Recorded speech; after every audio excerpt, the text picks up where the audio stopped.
Hello, everybody, and thank you for tuning in to the Liberty Report. Today, we're doing audio alone because we have some very tough weather in Texas and we have trouble with our internet. And Daniel is on. He's on by telephone, but I'm sure we can have an interesting conversation with what we have today. We have things to talk about, and we have the campaign to go over and a little foreign policy. So Daniel, our co-host, is with us. Daniel, say hello to our audience. Good morning, Dr. Paul. Good morning, everyone. Oh, very good. And I'm going to start off, I guess, the one thing I wanted to talk about is talk a little bit about the election yesterday. You know, when you think about it, it wasn't a tremendous number of people, but it got a lot of attention and people watch it, and it is significant. And sometimes it's significant in a very negative way. And I keep complaining about, you know, this big struggle going on between left and right and the peaceful people and the warmongers. And we have to change things because the end of the world will come if we have the same president. And a lot of these arguments can be plausible, but I'll tell you, the long term, and even my feeling right now is, you know, there was a definite winner last night. Trump did win, and there's a lot of momentum, and Trump is probably going to be the candidate, and probably there's a very good chance he'll be the next president. But if we're honest with ourselves, what really should the American people expect? Is this sort of like, oh, good Lord, this is wonderful. Now we don't have to listen to Biden anymore, and we will have a change in policy. And that's where I come up short, because I'm afraid the Republicans don't have a good reputation. We know the good guys there, and there's a few, and even some Democrats will have to open up their minds on occasion and work with us. But when you come to describing, sound economic policy, sound monetary policy, balancing the budget, having a foreign policy of common sense, all these things, it's just not there. I would say this whole campaign, where Iowa got a lot of attention, they didn't really talk about foreign policy the way we would like to have them talk. So it's something that puts me in a position where, you know, I have very low expectations on this. But somebody said, "What do you mean? Anybody is better than Biden?" And I'm not so sure about that. Sometimes if you have an aggressive person, maybe changing a few things, but not changing the big things, maybe the ineptness of a president, maybe they'll slow up. But since the president's really not our president, and people pull the strings, it's still very dangerous. So it's healthy for the nation to get a different president. But I'm still very cautious in saying, boy, this is really a big deal. And this is going to be very helpful, because when I think of, the last administration before Biden, we were using, and Trump does support sanctions, but the Democrats and most Republicans support that. They don't even talk about or challenge, the power of the Fed to manipulate interest rates and manage the economy, which is real. The big problem is you wouldn't have all this runaway spending if you didn't have the Fed. And we have a notion, and there will be a difference in foreign policy about who's really defending our presence around the world, who will be the strongest in defending America.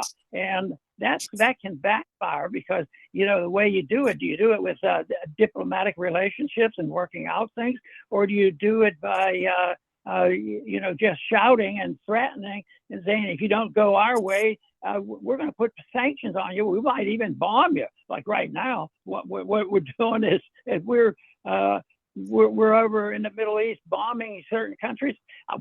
Some people, including myself, have thought, well, maybe that war will be toned down in Syria and Iraq. No, it's a hot spot of the world right now, and we have a confrontation with Iran. But I never did hear very much discussion on this. So, Daniel, I think that I cautiously say there's hope for a beneficial change. But right now, I would say the momentum is in the direction of the American people feeling better with anybody who would defend the empire because they made it an issue of patriotism. Daniel.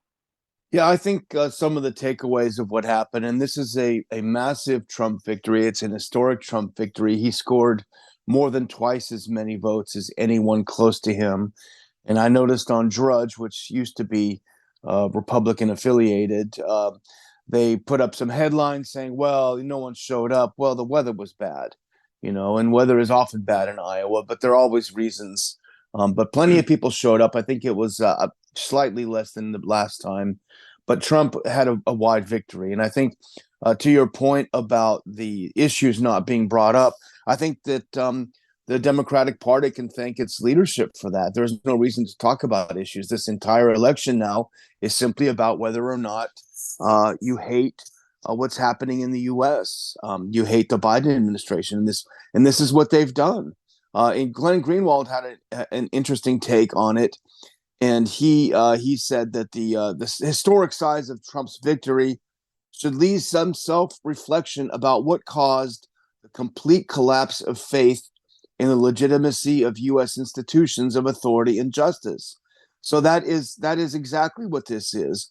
And he says whereby voters easily disregarded 4 felony cases as irrelevant, if not an asset. So the Republican voters who voted for Trump viewed the case against him not as something negative, but as positive, because they sincerely believe, and I think we would probably agree with them, that the entire justice system of the United States, because of the way they've gone after Trump, is completely and utterly corrupt. So the vote for Trump, I think, is a vote against all of these people who've been attacking him this time. And I think that's why his victory was so huge yesterday. Yeah, that's a pretty good explanation of this, and we have to wait and see if things improve. That's what my goal is. But in the past, campaigns have frequently had slogans that carried some weight, and there was the one a couple of terms back. The analysis said, "Well, it's the economy, stupid. And you're talking about all this other stuff." And I thought, well, that's right. There was people who say, no, it's in your heart that really counts. No, it's in your head that really counts. And then it's the economy, stupid. And I kept thinking, well, what word would I use instead of the economy? Because I happen to think the economy is a big deal. And when I was using this type of approach, I would say that it's in their belly. People vote from their bellies, and it's almost always the economy. If people do better, and those statistics are always measured, and that's where Biden is really losing. But we have to realize that a lot of talk doesn't work until people really are better off. And unfortunately, the seeds of our problems have been planted a long time. And one very, very good president walking into this, may be a real difficult task, because they said that Trump was, the Democrats accused Trump of saying, oh, he wants the depression, he wants the collapse right now, before he's in office. And I have sympathies for that. If you're thinking in a partisan sense, yes, it's better. Just think of how the Democrats were very gleeful about, the depression coming, and Hoover got blamed for it forever. And yet they were all, the policies were all the same. So, but I would see, though, it's the principles that count. It's the principle. What do you believe in? Do you really believe in liberty? Do you clowns up there believe that the oath of office means something?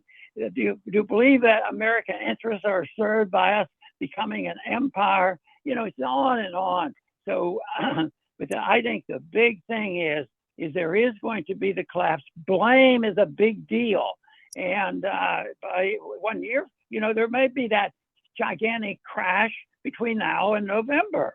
And then they say, well, then Biden's blamed for it. But Biden needs to be blamed for a lot of stuff. But he can't get blamed for, the $34 trillion of debt I mean, that's a bipartisan deal, and it goes on and on.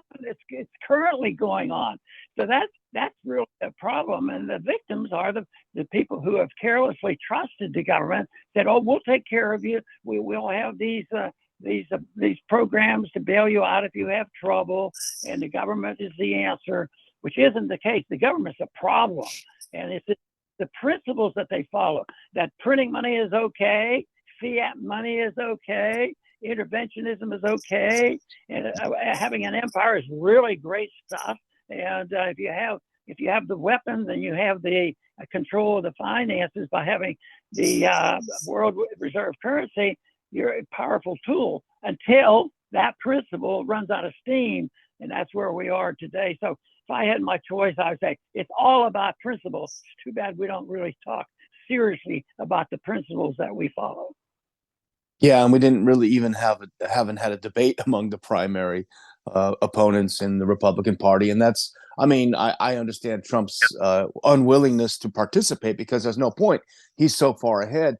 The other thing that I found interesting, Dr. Paul, is how much the establishment was pushing Nikki Haley. She is on Trump's heels. She's going to give him a run for his money. She's going to surprise everyone. Well, she didn't. She ended up in third place behind a Ron DeSantis whose campaign clearly ran out of gas at the starting gate. So the Nikki Haley that they've artificially tried to push on the rest of us, certainly Republican voters and a lot of crossover voters who are trying to push her, and a lot of Democrats who are trying to push her, people like Bill Kristol who are trying to push her. Nobody is buying what Nikki's selling. And I think that's the other big takeaway from Iowa. Yeah, and I think that the more this activity goes on and the more things they think they find, like Trump has been indicted. They just found 2 more things yesterday, and they're going to pile on. He can't ever stand it. And they actually had some of the far left commentators, and they said they're practically in tears. This is so weird. It's not possible. Isn't true. And they're hysterical about the whole thing. And I look at it as an indictment of the people who lie. And people people who are tired of listening to that nonsense, and they are expressing themselves. So that's where I get some hope, because when the time is right, the people will wake up. I mentioned frequently about how the people finally woke up with the problems over COVID when the parents decided they'd enter it, and they helped slow it down, stop it to a degree. But that doesn't mean they can walk away and forget about it, because the people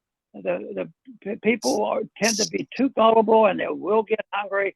And if they think right now, though, they don't trust the government, and that's great, because when the government comes now and the welfare, either whether it's for the welfare for the rich or the poor, they're not believable. I mean, the country's broke, and I don't think the people realize this. Who wants to hear a bad story? The only way I try to compensate for that terrible story is there's an easy answer to it. It is not complicated. It's just having a system the founders suggested that we have, and emphasize personal liberty and choices.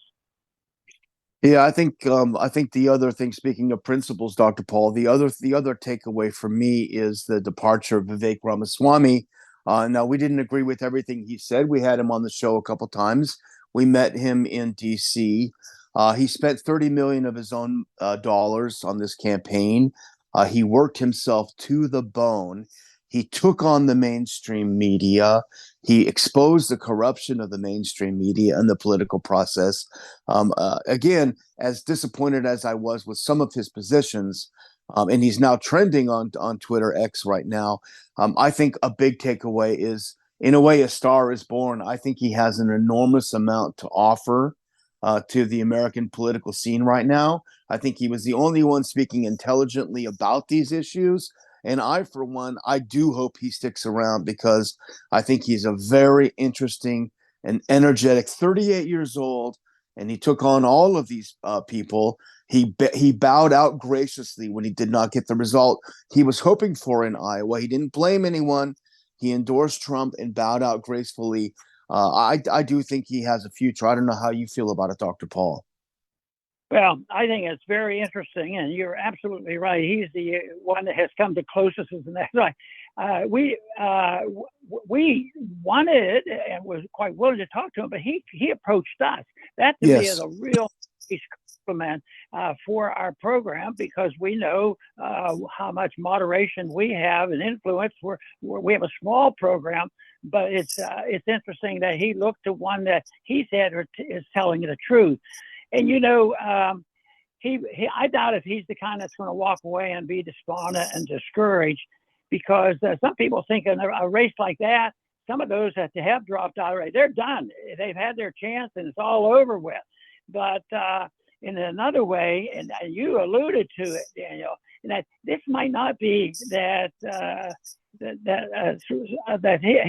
he's finished. He's just beginning. He's young. He's Yeah. he's talent. He's willing to spend his own money, and he has a lot of basic principles. So I look forward to wonder what he's going to do next. Yeah. Well, speaking of, I'm sorry, One go thing ahead. is not be able to walk away from it. Yeah, I hope not. Well, you mentioned as we began that there has not been a lot of debate on foreign policy, and I think that's the case. Nikki Haley and Ron DeSantis are both neocons in their foreign policy, and they've been very aggressive. But there are things happening. And we both noticed this morning on antiwar.com that just as bombs are flying in the Middle East, well, the New Jersey National Guard is going to send 1,500 troops to Iraq and Syria. So that's an occupation force. To me, it looks like they're sending some sitting ducks over there. Yeah, so the goals for the empire exist forever, and I think how they win that is how they get people to go along with war, because they always use the patriotism statement. If you're not for the war and you're not for the troops going over there and dying for needless causes, then you're unpatriotic. You don't like America, and we've talked about that a whole lot. But that's the thing that has to be overcome. And eventually, though, I think people will decide enough is enough, and that's when the country has admitted its bankruptcy. And quite frankly, I think we're getting very close to that point. Yeah, and the needless sacrificing of these 1,500 soldiers, they're basically sent over there as a tripwire. If any of them are killed, that'll give the justification that Biden needs to escalate the war. That doesn't seem to me a very helpful or patriotic use of American military personnel. Daniel, and right now that we noticed that New Jersey sending their guard over to Iraq and Syria sure is a good reassurance that they're going to guard and protect Iraq and Syrian borders. But anyway, they've done that before. But at the same time, they're sending 1,500 troops over to Iraq and Syria on wars that have been going on for 20 years, and they have to keep the troops busy and give them a job. But at the same time that we're sending troops over there, we find out that Iran is launching ballistic missile strikes in Iraq and Syria. So could this be a kind of escalation? This looks to me like our argument against escalation that we've been talking about for months, if not for a long time. When we mess around with intervention, there's always escalations that are unpredictable, the unintended consequences, and that mess. So this looks like there's no backing away, and I wish you could convince me, Daniel, that it's going to be okay, because we're going to get a new president and we will back away and the troops are coming home. Yeah, I mean, this attack, as our listeners will remember, there was a terrorist attack in Iran a couple of weeks ago. Up to 200 people were killed in that attack, and it's widely believed that at least there was some involvement by Israel and or the U.S. in this. And Iran vowed to have revenge. They've also had several top generals assassinated by Israel recently. So they have talked about retaliating. And if you look at this strike yesterday, they launched, as you say, they launched missiles in Iraq and Syria, and they targeted what they say were Israeli spy headquarters around Erbil in Iraq and up in Idlib in Syria. The interesting thing about this, Dr. Paul, is that they have premiered a new 1,200-kilometer range missile. They launched it at the very western part of Iran. That 1,200-kilometer range from the launching point hit Idlib. That was 1,200 kilometers. That is the same distance between the launch point and Tel Aviv. So I believe that the missiles were sending a very clear message to Israel. We're not hitting Tel Aviv with these missiles, but we can. So watch out. And I think that's a very important message. And the other thing is when they hit the in Erbil, they hit the what they called the Mossad headquarters, but it was very close to a U.S. consulate there. So they did not hit the U.S., but they hit very close. And I think that was a very clear warning to both the U.S. and Israel. We can hit you when we want, and we're hitting close by, so pay attention. The question is whether the U.S. and Israel will listen to the warning signs. Very good. And you bring up this important point because we've talked about a lot of things that are going on in foreign policy, a lot of countries involved are in past recent history, etc. But it really, what the current event is centered around the Palestinians versus the Israelis. And I've been amazed at the amount of interest in this because you're seeing the demonstration, and it really mixes things up. Is who are the progressives and who are the patriots and what's going on? But that to me, the amount of arguing going on in demonstrations, against both sides, is very interesting, and I hope they someday think about, well, how can we avoid this? But I do think that your point is very important. This thing centers around what's going on with the Palestinians and Israel. And Daniel and our viewers, we're going to have to close out now. Our time is up, but I do want to thank our viewers for tuning in today under certain circumstances of our technology here, under the weather a bit. But thank you very much for tuning in, and please return to the Liberty Report soon.